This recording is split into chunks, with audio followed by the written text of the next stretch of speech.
রেস্টুরেন্টে গিয়ে অনেক খাবারের মাঝে চিকেন শাসলিকটা আমার অনেক বেশি ভালো লাগে। তাছাড়া রমজানের সময় ইফতারির টেবিলে অথবা হঠাৎ করে মেহমান আসলে আমি চটজলদি ঠিক যেভাবে শাসলিকটা বাসায় তৈরি করে দেই, সেই রেসিপিটা আজকে আপনাদের সাথে শেয়ার করার চেষ্টা করেছি। আমি এই চিকেন শাসলিকটা চুলাতে প্যানে তৈরি করব এবং ঘরোয়া কিছু মশলা দিয়ে এটা তৈরি হয়ে যাবে। রেসিপিটা থাকবে খুব সহজভাবে তৈরি করা, যে কেউ আপনারা বাসায় তৈরি করতে পারবেন খুব সহজে।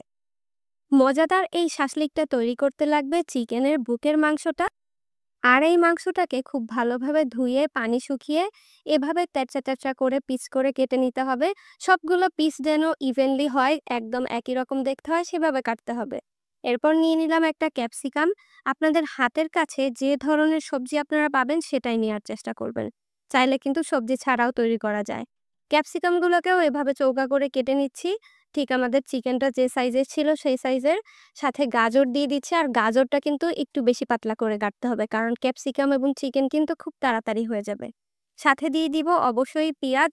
পেঁয়াজকেও এভাবে কিউব কিউব করে আমি কোয়া ছাড়িয়ে নিচ্ছি। দেখতেই পাচ্ছেন কিভাবে কেটে নিচ্ছি। এভাবে কেটে নিলে কিন্তু দেখবেন পাতলা পাতলা কোয়া আলাদা হয়ে যাবে।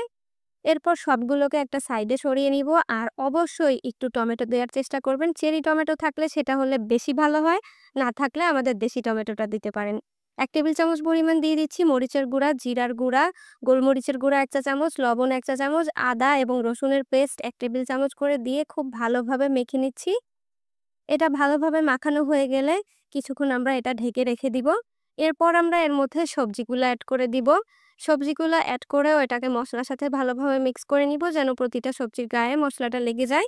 এরপর আমরা এভাবে বাঁশের কিছু কাঠি নিয়ে নিব, শাসলিকের কাঠি, আর এটাকে আমরা ভিজিয়ে রেখেছিলাম ১০ মিনিটের জন্য। তারপর আমরা এর মধ্যে চিকেন এবং সবজিগুলা একে একে গেঁথে নিচ্ছি। একটা চিকেন, একটা সবজি এভাবে করে আপনারা আপনাদের পছন্দ অনুযায়ী সাজিয়ে নিবেন।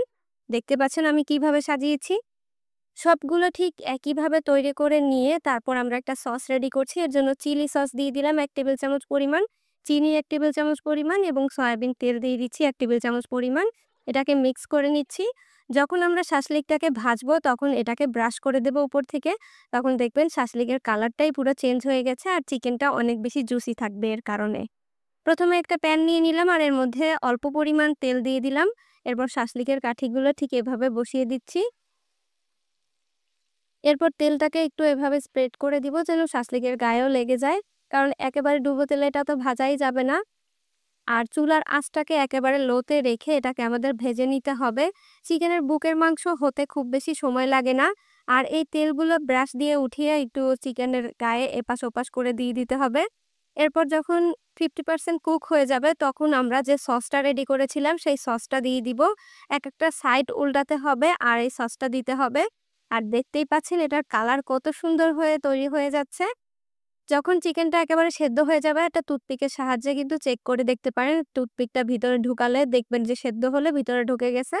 তখন আমরা এটাকে চুলা থেকে নামিয়ে নিব। আর নামিয়ে নেওয়ার পরে এই গরম গরম শাসলিকটা খেয়ে ফেলতে হবে রুটি, পরোটা অথবা নানের সাথে, অথবা চাইলে আপনারা খালিও খেতে পারেন।